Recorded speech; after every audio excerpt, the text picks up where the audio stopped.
ایک غریب بیوہ ماں اور اس کا چھوٹا بیٹا احمد ایک کچے مکان میں رہتے تھے۔ روزانہ ماں محنت سے کماتی اور صرف 2 وقت کی روٹی بنا پاتی۔ ایک رات جب سردی بہت شدید تھی، ان کے پاس صرف ایک ہی روٹی بچی تھی۔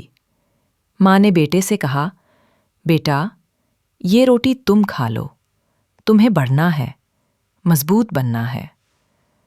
احمد نے جواب دیا، نہیں اماں، آدھی تم کھا لو، میں آدھی کھا لوں گا۔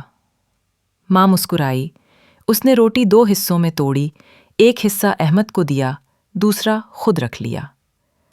مگر جب احمد نے کھانا شروع کیا، اس نے دیکھا کہ ماں نے اپنی آدھی روٹی چپکے سے اس کے تھال میں رکھ دی تھی۔ احمد کی آنکھوں میں آنسو آ گئے۔ وہ جان گیا تھا کہ ماں بھوکی سو جائے گی، مگر بیٹے کو بھوکا نہیں دیکھ سکتی۔ سبق: ماں کی محبت کا کوئی نعم البدل نہیں۔ وہ اپنا سب کچھ قربان کر سکتی ہے، بس اولاد خوش رہے۔